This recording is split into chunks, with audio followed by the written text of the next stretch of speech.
Boa noite, o meu nome é Ana, tenho 26 anos de idade e atualmente moro na cidade de Ouro Branco, Minas Gerais.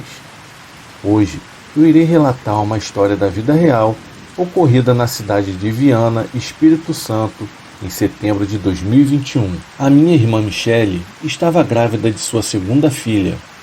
Ela tinha um bom casamento e uma vida muito bem estruturada. Como toda pessoa, ela tinha uma grande amiga, que se chamava Adriana. Adriana era uma pessoa que não saía da casa da minha irmã, até mesmo quando a minha irmã viajava com seu marido para curtirem um momento a sós, a Adriana dava um jeito de estar junto. Todo mundo dizia para minha irmã Michele que a Adriana não era uma pessoa de confiança, já que se minha irmã viajasse com seu marido, a Adriana sempre estava presente. E se minha irmã viajasse sem um marido, a Adriana fazia questão de ficar e cuidar de tudo dentro da casa da minha irmã. Até o almoço a Adriana fazia questão de preparar para o meu cunhado. A minha mãe sempre dizia à minha irmã para ter cuidado, pois a traição vem de onde menos se espera. Certa vez, minha irmã e eu viajamos para Salvador. Iríamos fazer uma prova, e enquanto aguardávamos um táxi, decidimos comprar um acarajé. A mulher que nos vendeu aquele delicioso lanche, então disse à minha irmã: "Nega, reze com todas as forças e peça proteção a Deus. Estão fazendo um trabalho pesado de magia negra para você. Isso tudo é por pura inveja. Querem tirar tudo que lhe pertence." A minha irmã Michele nunca dava atenção para esse tipo de assunto. Ela era a pessoa mais cética no qual eu havia conhecido. Dessa que não acreditava nem em Deus e nem no diabo. Pois ao contrário dela, naquele dia em diante, eu comecei a pedir a Deus muito pela vida da minha irmã. No trajeto de volta para casa, sofremos um assalto, saindo do aeroporto. Minha irmã foi alvejada com um tiro na cabeça. Ao ser encaminhada para o hospital, a minha irmã acabou entrando em trabalho de parto e acabou dando à luz a minha sobrinha Betina. Mas infelizmente a Michele não resistiu ao ferimento e acabou falecendo logo após de dar à luz a minha sobrinha. Desconsolado, meu cunhado Wellington passou 2 meses chorando a morte da minha irmã. Michele era uma boa mulher, era uma ótima cozinheira, nunca repetiu um prato. Ela sempre dizia que cozinhar era uma terapia. Amava cozinhar e sair pelas madrugadas frias distribuindo comida aos mais necessitados. O meu cunhado sempre foi um homem muito bonito, dono de uma grande pedreira que dominava a exportação de granito na cidade de Viana, Espírito Santo. Nem preciso falar que o dinheiro nunca foi o seu problema. O Wellington, sabendo que suas 2 filhas precisavam de uma mãe e ele de uma mulher, resolveu então se casar novamente. Casou-se com a Adriana, a melhor amiga da minha irmã. É claro que a nossa família não gostou da notícia. A minha irmã havia acabado de ser enterrada. Ao contrário da Michele, a Adriana era uma pessoa interesseira, egoísta, materialista e uma péssima cozinheira. E como se era de esperar, o casamento deles ia de mal a pior. Acredito até que ela não tenha sido feliz nem um dia sequer ao lado do meu cunhado, que nos confessou que a ideia do casamento repentino havia partido da própria Adriana. Maldita foi a hora que o Wellington aceitou se casar com a Adriana. Ela apenas sabia fazer arroz, feijão, carne e macarrão. Todo dia era a mesma coisa. Nunca mudava. E quando não salgava, queimava a comida. Na primeira briga, o Wellington disse que ela era ruim de cama e péssima cozinheira. A Adriana não disse nada, apenas olhou para o meu cunhado e sorriu. Logo Wellington arrumou uma amante. Chegava em casa tarde da noite. Quase não via suas filhas e dizia para quem quisesse ouvir que não tinha motivos para viver, pois havia perdido o grande amor de sua vida. Minha irmã não saía dos pensamentos do meu cunhado, nem um dia sequer. E o Wellington começou a dizer que conversava com a Michele em sonho e que, em um dia, Michele pedia para que ele fosse até o cemitério visitá-la. Era sempre o mesmo sonho. Foi então que eu me prontifiquei a ir ao cemitério com Wellington. fiz as minhas malas, peguei o primeiro voo com destino à Vitória e cheguei no dia seguinte por volta das 6 horas da manhã. Era um sábado e o Wellington não estava em casa. A Adriana me atendeu da melhor forma possível. Deixei as minhas malas na casa e resolvi ir ao cemitério sem dizer nada a ninguém. Chegando ao cemitério, vi que na cova da minha irmã havia sido enterrado alguma coisa. Velas pretas e vermelhas haviam sido acesas em cima de sua cruz. Senti uma energia pesada que fazia com que eu não conseguisse me aproximar da cova. Foi então que eu chamei o coveiro, um senhor negro muito sábio e simpático, que me disse que todo mês uma mulher vai até o cemitério acompanhada de um sujeito conhecido na região, e juntos enterraram um bode preto e 4 galinhas pretas ao lado de cada pata do animal. Os mesmos acendem umas velas, fazem uma oração e em seguida vão embora. Angustiada, perguntei se no cemitério havia alguma câmera que pudesse ajudar a identificar quem seriam essas pessoas. O coveiro então foi comigo até o escritório do cemitério, onde sua filha trabalhava, e solicitou que a mesma nos ajudasse. Ela, muito solícita, me pediu para retornar na segunda-feira. Aquele final de semana foi o mais longo da minha vida, e durante esses dias eu fiquei na casa da minha falecida irmã, e descobri que a presença dela naquela casa era real. A minha sobrinha mais velha, de 2 aninhos, me contou que a mãe dela todos os dias aparece para lhe dar um beijo na testa. Ao ouvir isso, Adriana gritou do outro lado da sala que a minha irmã estava morta. Eu achei uma atitude muito desumana com uma criança de apenas 2 anos de idade, que havia perdido a sua mãe há pouco mais de 4 meses. Enfim, a segunda-feira chegou. Sem dizer nada para o meu cunhado, me levantei e, sem tomar café, fui direto para o cemitério. Tive acesso a 3 vídeos. O primeiro, um mês antes da morte da minha irmã. Aos pés do cruzeiro, um casal descia um despacho de um bode preto e 4 galinhas pretas. O segundo, exatamente no primeiro mês de aniversário da morte da minha irmã. E o terceiro, no segundo aniversário da morte da minha irmã. O casal era Adriana e um homem conhecido na cidade por seu envolvimento com magia negra. Meu coração paralisou de ódio e de tristeza e dor. Me lembrei das palavras daquela baiana do acarajé. Eu chorei por um longo tempo sozinho, pois infelizmente eu não tive a oportunidade de contar ao meu cunhado, pois ele vivia alcoolizado. Nos finais de semana, ficava no bar, ali mesmo almoçava e jantava, e muitas das vezes dormia sem tomar banho. A barba estava sempre cerrada, o seu perfume era de pinga e cerveja.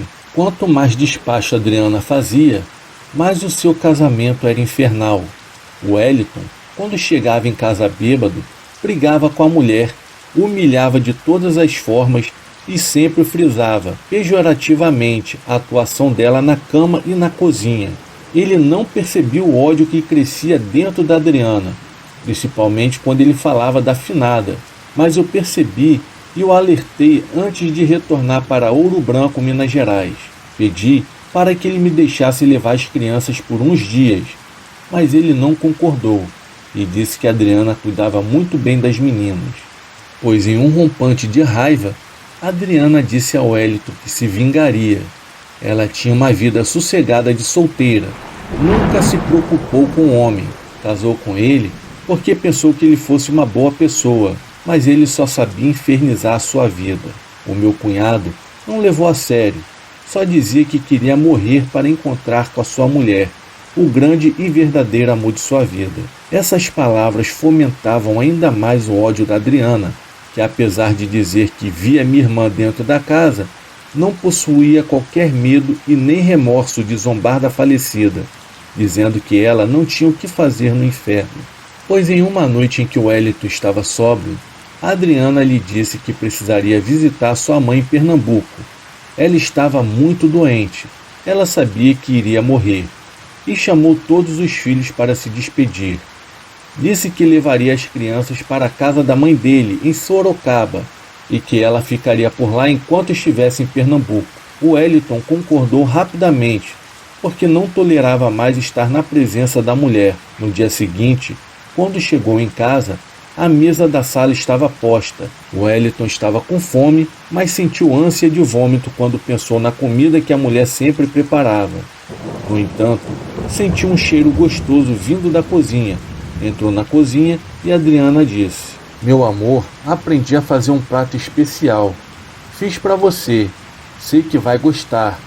Amanhã viajo para Pernambuco e quero que esta seja uma noite agradável." "O que você fez?" "Parece delicioso", disse Wellington. "Senta-se na mesa e espere, já vou servir." Faminto, Wellington se sentou. Adriana entrou trazendo 2 panelas. Quando ele tirou a tampa, sentiu um cheiro delicioso. Era carne, mas o sabor era totalmente desconhecido para ele. "A comida está boa, meu bem?" "Deliciosa", Wellington repetiu várias vezes. Adriana disse que tinha mais da mesma carne na geladeira e no freezer. Amanhã ele poderia comer mais. No outro dia, bem cedo, Adriana partiu. Wellington levantou-se e foi trabalhar. Passou o dia inteiro pensando na deliciosa comida e não via a hora de chegar em casa para comer mais. Aproveitando a ausência da esposa, convidou a amante para jantar com ele e passar a noite. Os 2 chegaram. Francisca, a amante, foi até a cozinha para preparar a comida. Ao abrir o freezer, Francisca gritou desesperadamente. Wellington correu para a cozinha e viu que dentro do freezer haviam pedaços de um corpo humano, temperados em uma grande bacia. Entre os pedaços, Wellington reconheceu a cabeça de sua filha recém-nascida.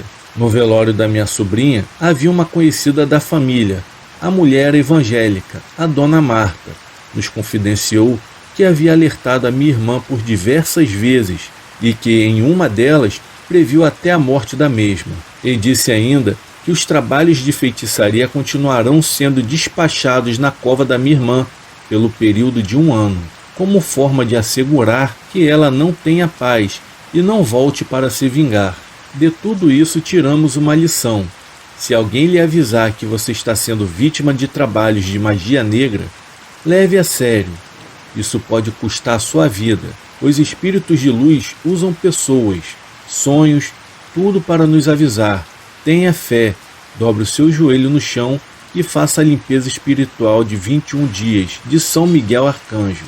Atualmente, o meu cunhado passa por uma profunda depressão. A filha mais velha está sob a guarda da minha mãe aqui em Ouro Branco, Minas Gerais. E está bem, graças a Deus, mas continua dizendo que conversa com a sua mãe a qualquer hora do dia, pois a Adriana está presa em um presídio feminino, onde já tentou tirar sua própria vida por 2 vezes. Provavelmente os demônios estão lhe cobrando pelas maldades que fizera. A magia negra é traiçoeira. O diabo deu a Adriana o marido de sua amiga, do jeitinho que ela o havia pedido, mas não lhe prometeu que seria amada e feliz. Será que as pessoas que se aceitam como portadoras do mal não sentem medo das terríveis consequências espirituais que criam para si mesmas? Bom, esse foi o meu relato. E tenham uma boa noite.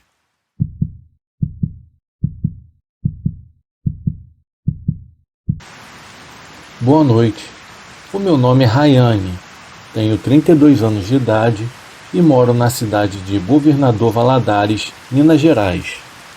Eu vou relatar um fato que aconteceu com a minha mãe e minha irmã Viviane no ano de 2011.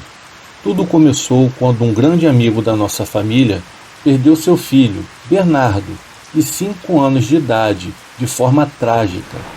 E por isso, toda a nossa família foi ao velório e ao enterro prestar nossas últimas homenagens ao garoto. Bernardo era uma criança muito conhecida na cidade, já que o seu pai era dono de funerária. Ele amava ficar na loja para vender seus caixões e flores. Me recordo que certa vez a professora de Bernardo havia falecido e seu pai fez um vídeo do garotinho muito emocionado, ajudando a maquiar a professora no caixão e pedindo perdão pelas bagunças que fazia em sala. E como o vídeo viralizou, Bernardinho acabou sendo entrevistado pelos jornais locais.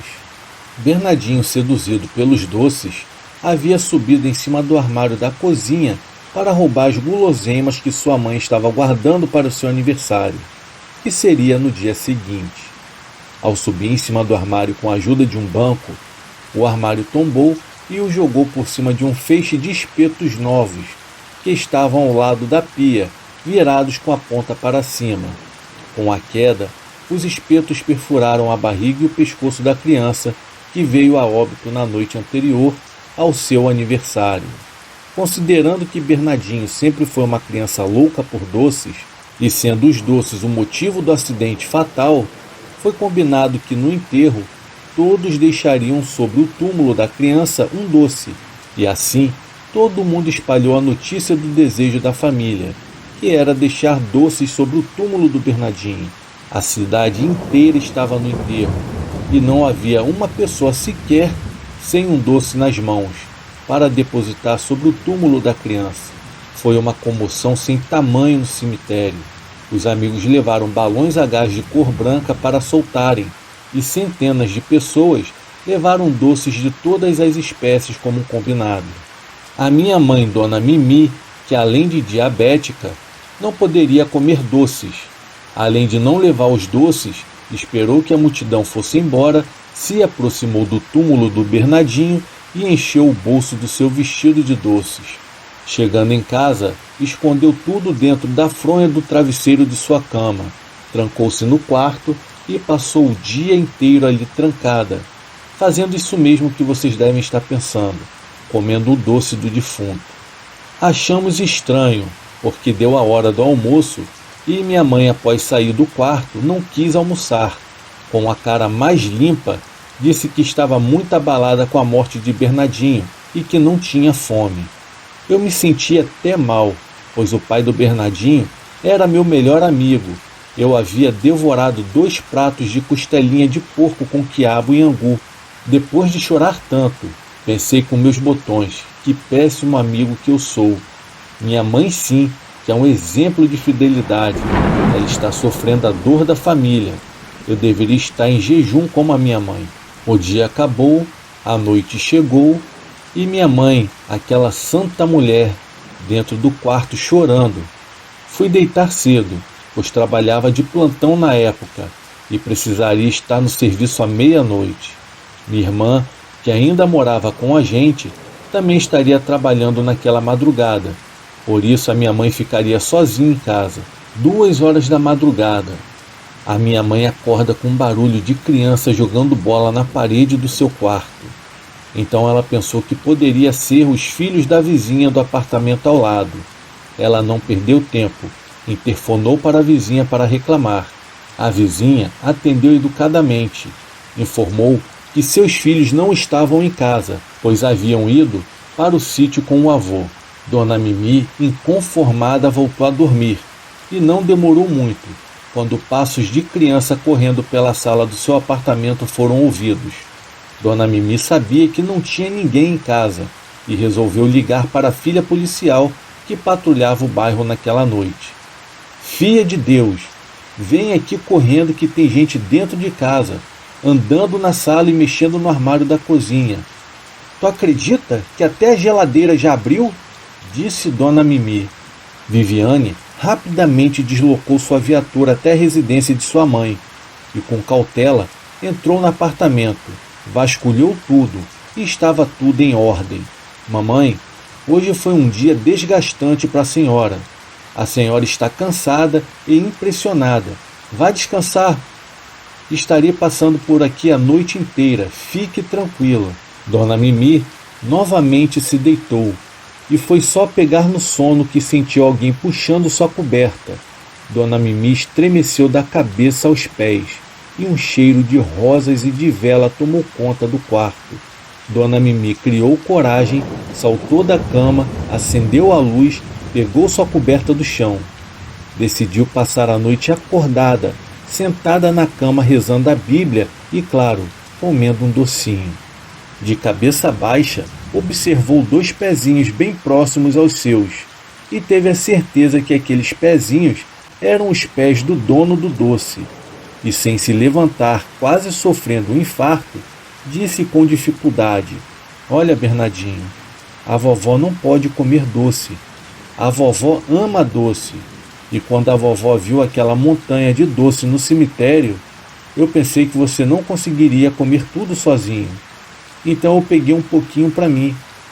Mas já que você não gostou, eu vou amanhã cedo comprar seus doces e devolver o que eu peguei. E vou deixar também uma bola que você me havia pedido no aniversário. Foi então que Dona Mimi sentiu algo lhe tocar os ombros, e os pezinhos que estavam sob o alcance de sua vista sumiram, levando com ele o cheiro de velório. Eu e minha irmã Viviane chegamos em casa pela manhã. Minha mãe estava muda e muito esquisita. Apenas se aproximou de mim e disse: Eu preciso de R$ 200 emprestado. Se você não me der, eu não durmo mais nessa casa. E também não sei se amanhecerei viva. Nós ficamos preocupados. Esbravejei com a minha mãe e perguntei o que ela havia apontado, se alguém havia a ameaçado, e que ela nos dissesse o que estava acontecendo imediatamente. A minha mãe sentou no sofá, abaixou a cabeça e disse que o Bernardinho queria seus doces de volta, e nos contou o que havia acontecido. Juro que a minha vontade era de pegar uma vara bem fina e dar umas varadas na minha própria mãe. É claro que deu dinheiro, e ainda tive que voltar no cemitério para que ela cumprisse com a palavra dela. E para finalizar, ainda encontramos com alguns parentes do garoto, que nos viram carregando sacolas e mais sacolas de doce e depositando sob o túmulo. E ela ainda saiu bem na foto. Dona Mimi é uma mulher de Deus, gente. Que mulher caridosa! Era só o que se ouvia no bairro. Não se pega a coisa dos mortos e se leva para casa, Dona Mimi.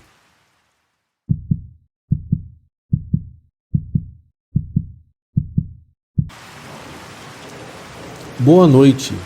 Que a paz do Senhor Jesus esteja com vocês. O meu nome é Vaneide, tenho 26 anos de idade e moro na cidade de Conceição do Mato Dentro, Minas Gerais. Hoje eu irei contar o meu relato sobrenatural. Não chamarei de conto, pois é na verdade uma história de vida real. Tudo começou quando a minha prima Juliana, aos 13 anos de idade, foi morar com o pai, apesar de nunca ter tido contato com o mesmo desde que nasceu, pois o meu tio Carlos acabou abandonando a minha tia logo assim que ela deu à luz a Juliana, a deixando em uma péssima condição financeira e com 4 filhos pequenos, sendo eles 3 meninos e uma menina. A Juliana era uma menina linda, com longos cabelos negros e olhos azuis. Parecia uma boneca de porcelana de tão perfeita.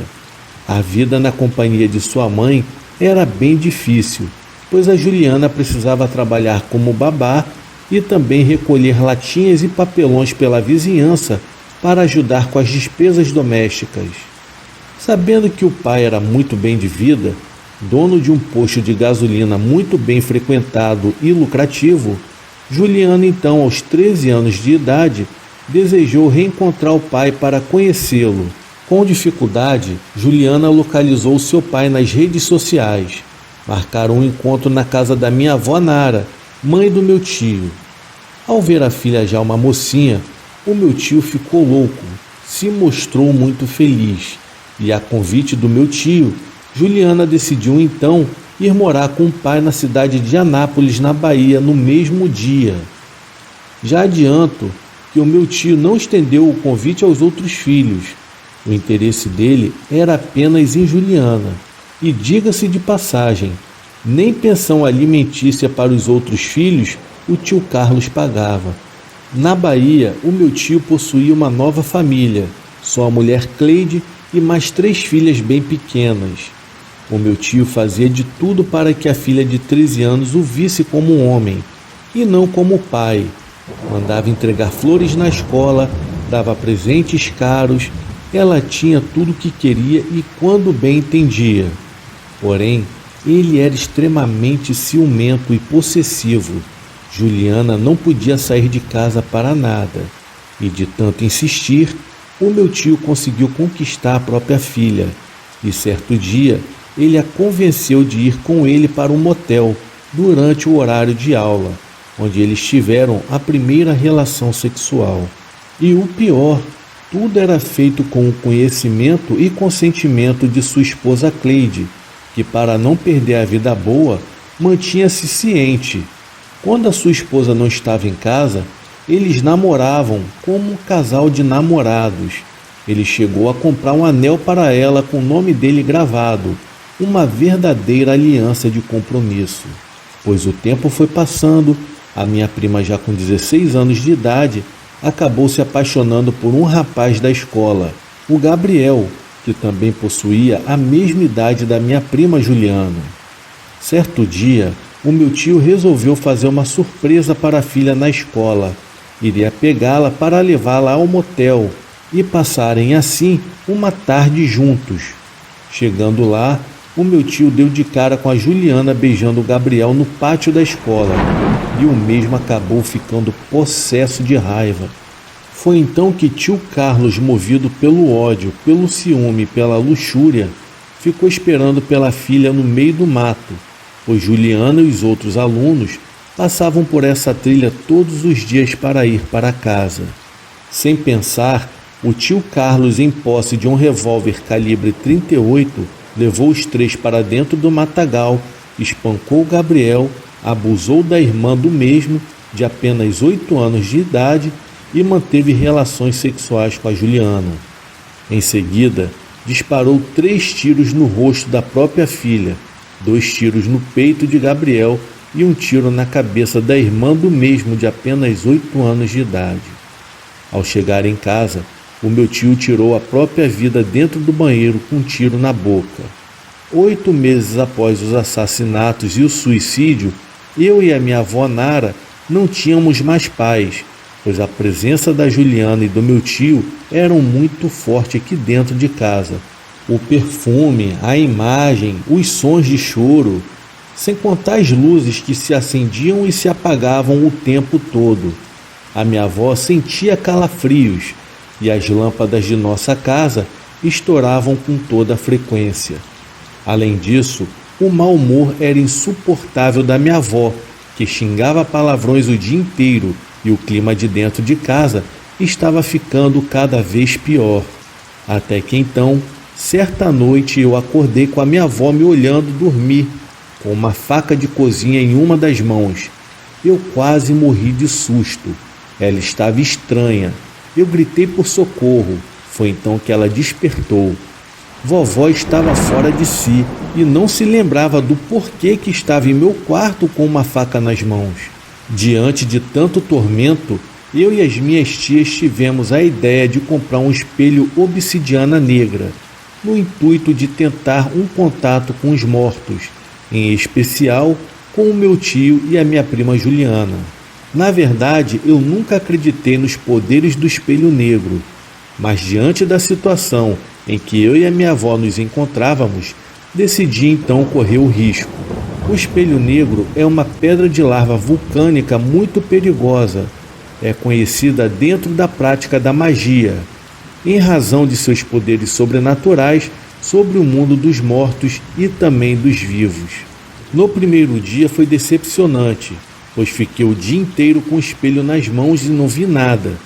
Mas no segundo dia, eu resolvi olhar o espelho antes de dormir, e eu vi nítido um portão muito grande e forte, com um grande cadeado preso a ele. Em volta do portão, uma verdadeira muralha, impossível de ser escalada sem equipamento adequado. Pelas grades do portão, era possível ver vários espíritos andando de um lado ao outro, e do lado de dentro do portão pareciam que estavam presos e em sofrimento. Haviam vários vultos andando de um lado para o outro, e às vezes se batiam de frente por causa da escuridão. Aos poucos meus olhos foram se acostumando com o escuro e eu pude ver melhor. Observei que os vultos se tratavam de pessoas e algumas se arrastavam pelo chão feito de bichos. Mas alguns segundos depois eu comecei a ver pessoas com uma corda no pescoço e corrente nos pés. O meu corpo esfriava e tremia feito vara verde. De repente, comecei a ver através do espelho demônios das mais variadas formas, com chifres deformados, metade bicho, metade humano, uma coisa horrível. Era uma espécie de vale onde estavam recolhidos os espíritos que cometeram suicídio. Eles estavam escravizados e no meio deles estava o meu tio. O meu tio estava naquele lugar horrível, escuro, que mais parecia um pântano. Ele tinha uma enorme corrente em seus pés e era puxado por um demônio que o levava de um lado para o outro o tempo todo, enquanto ele pedia água. Ele dizia o tempo todo: "Tenho sede". De repente, apareceu um rosto demoníaco no espelho com uma feição de quem sentia muito ódio. Ele me olhou e acenou para mim, como se estivesse me chamando. Nesse momento, a janela do meu quarto começou a trincar e a estalar, e de repente estourou em vários pedaços. Gritei tanto que fiquei rouca. Me lembro de ter jogado o espelho em cima da cama e acordado dentro de um quarto de enfermaria. E depois desse dia, tudo que vi através do espelho, vejo dentro da minha casa. Hoje mudamos de residência. A minha avó está em uma clínica psiquiátrica e eu continuo com o espelho escondido dentro de casa, mas eu não tenho coragem de olhar através dele de jeito nenhum. Sem contar que eu também continuo vendo as mesmas pessoas do espelho em minha casa. Vejo demônios, vejo vultos, ouço choros e ranger de dentes. Mas tenho medo de comentar sobre o assunto e as minhas tias me internarem também. Por isso eu não peço ajuda e agora sofro em silêncio. Será que a imagem que o espelho me mostrou era a porta do inferno? Será que eu devo continuar com o espelho escondido em casa? Eu não sei até quando conseguirei sobreviver a isso tudo. Esse foi o meu relato sobrenatural. Eu desejo a vocês uma boa noite.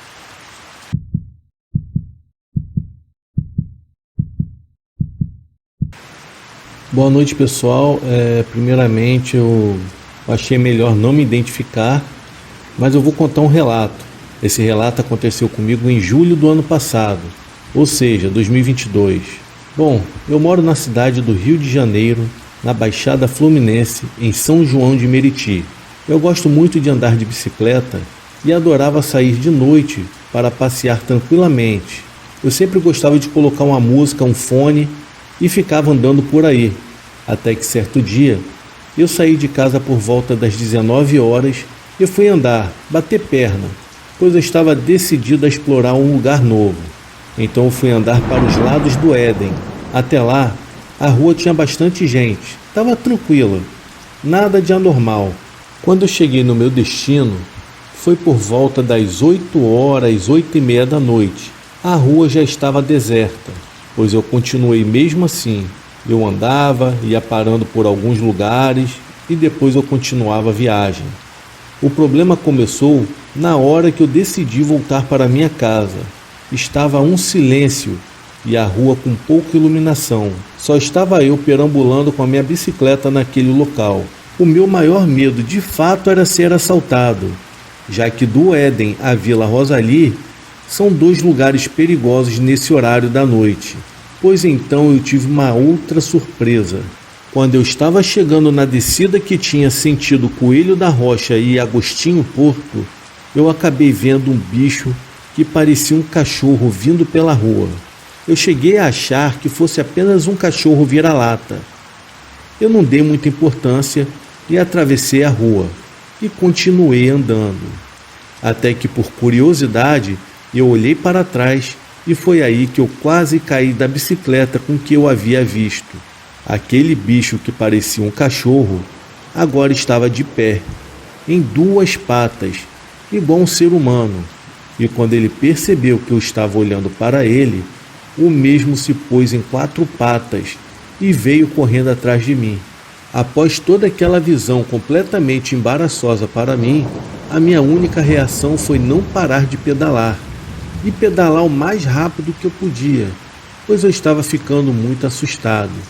Eu fui até uma subida de uma dutra que estava próximo para atravessar uma passarela na tentativa de despistar o tal animal. Ao conseguir chegar, eu subi rapidamente a passarela. O animal subiu até a metade o mesmo estava sendo iluminado pelas luzes do local. Foi quando eu pude ver que aquilo não se tratava de algo desse mundo. Aquele bicho tinha olhos amarelos e brilhantes, e as suas feições eram como se fosse de um homem misturado com bicho. Logo pensei comigo, aquilo ali se tratava de um lobisomem. Bom, eu subi na bicicleta e desci pelo outro lado da passarela, que era apenas uma rampa. Peguei sentido Agostinho Porto e fui embora para casa. A todo momento eu olhava para trás, porém eu não tive mais nenhum sinal daquele animal. Ao chegar em casa, eu não disse nada para ninguém. Fui tomar o meu banho. Em seguida eu fui tentar dormir. Fiquei pensando se realmente aquilo poderia ter sido um lobisomem. Depois desse fatídico dia, eu nunca mais decidi voltar para aquele local durante a noite. E raramente, quando eu tenho que passar, é durante o dia. Eu sei que esse conto não foi lá essas coisas, e nem algo que dê medo para quem ouve ou ler. Porém, mesmo assim eu quis contar esse meu encontro com a tal fera. Eu quero agradecer a todos e tenham uma boa noite.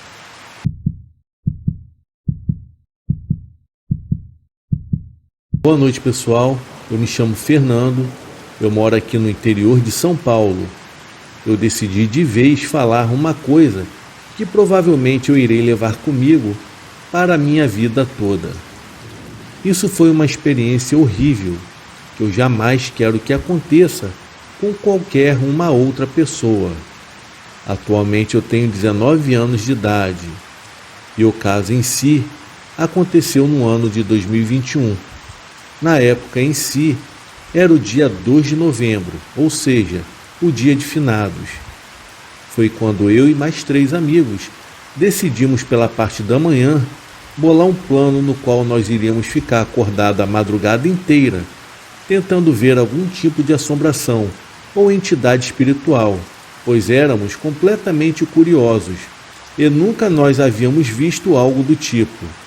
Decidimos então fazer esse plano na esperança de ver se esse negócio de fantasma era realmente verdade. Foi-se chegando a noite. Eu e os meus amigos fomos então para a minha casa se preparar. Cada um com seu celular totalmente carregado e pronto para tirar foto do que quer que aparecesse. Foi então que decidimos nos revezarmos. Cada um ficava em média 2 horas na varanda da minha casa. Aquela parte da casa em si era de frente para um bosque, onde os meus parentes haviam acendido algumas velas. Foram-se passando algumas horas. Foi então que chegou a minha vez de ficar lá fora, pois na minha vez acabou sendo sem sucesso, e eu acabei voltando e revezando assim com o outro. Ao passar das horas, um dos meus amigos acabou dormindo, ao invés de vigiar. Eu cheguei a pensar que ele estava com muito medo e que ele havia preferido dormir do que ficar procurando assombrações. Foi então que eu falei para o meu outro amigo que se chamava Ibson e disse a ele: "Ei cara, agora só nos resta nós dois. Então lá fomos nós, apenas nós dois de madrugada, tentando ver algum tipo de assombração pelo bosque ou pela redondeza da casa. Quando foi ficando mais tarde, eu percebi que o meu outro colega também havia dormido. Sendo assim, só eu acabei ficando acordado, pois não demorou muito para eu também acabar pegando no sono. E depois de um certo tempo, eu acabei acordando, peguei o meu celular e decidi tirar uma foto lá de fora para ver se eu conseguia registrar algo. Eram exatamente 2h48 da madrugada. Então, logo depois de tirar algumas fotos, eu decidi apagar as velas que ainda estavam acesas. Eu comecei a chutar uma por uma até chegar na última. Mas antes mesmo de eu chutar essa última vela, foi então que eu senti um sopro no meu pescoço. Me virei rapidamente e olhei para trás e não havia ninguém. Foi então que, quando eu me virei para a frente de novo, eu acabei vendo bem distante por entre as árvores uma pessoa que aparentava ser uma mulher de vestido com uma cor branca bem forte. Essa tal mulher estava de costas para mim. Ela balançava a cabeça de um lado para o outro. Quando eu vi aquilo, imediatamente eu corri de lá o mais rápido possível. Ao entrar em casa, Eu fechei a porta tão forte que fez um barulho ensurdecedor, que acabou acordando os meus 2 colegas que estavam dormindo naquele momento. Eles então, assustados, foram ver o que havia feito aquele barulho. Foi aí que me encontraram sentado no chão, com as minhas costas contra a parede e com uma fisionomia de terror. Ao me verem naquela situação, logo me perguntaram o que eu havia visto. Ao tentar falar, eu não conseguia, pois eu estava gaguejando muito, pois eu estava muito assustado. Eu estava com muita dificuldade na minha fala.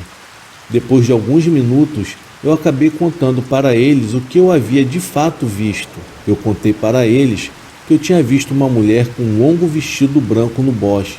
Eles então me perguntaram se eu havia conseguido fotografar a tal mulher. Foi aí que eu me lembrei que naquela correria eu havia deixado meu celular cair bem do lado de onde as velas estavam acesas. Eu então respondi que sim, mas o meu celular havia caído, onde os meus parentes haviam acendido aquelas velas. Então eu falei: pessoal, precisamos ir até lá pegar o meu celular, para poder mostrar para os nossos amigos, pois quando formos contar para eles, os mesmos não terão chance de nos chamarmos de mentirosos, já que teremos as provas em nossas mãos. Os meus outros 2 amigos pensaram e concordaram com o que eu havia dito. Então decidimos ir. Fomos então até a janela da cozinha e deixamos entreaberta para poder darmos uma olhada primeiro. Foi aí que os meus amigos e eu olhamos aquela cena bizarra que nem eu e nem eles jamais iremos esquecer. Aquela coisa foi até onde estava a última vela acesa, a mesma vela no qual eu não havia conseguido apagar. Ela se abaixou e pegou, assim dando para ver que aquilo tinha um véu cobrindo seu rosto. A tal mulher usava um vestido branco e longo. Ela se virou de costas e seguiu para dentro do bosque.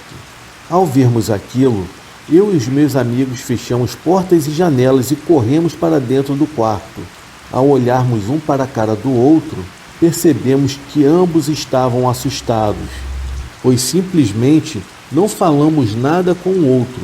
Deitamos na cama e fomos dormir. Pela manhã decidimos então nunca mais contar aquele acontecimento para ninguém. A minha vida nunca mais foi a mesma depois daquilo. Hoje em dia eu respeito demais as forças sobrenaturais. Sempre oro antes de dormir e jamais quero que alguém veja aquilo que eu e os meus amigos acabamos vendo naquela madrugada de 2 de novembro. E mais uma coisa, infelizmente, o meu celular acabou não capturando nenhuma imagem. Desejo a vocês uma boa noite.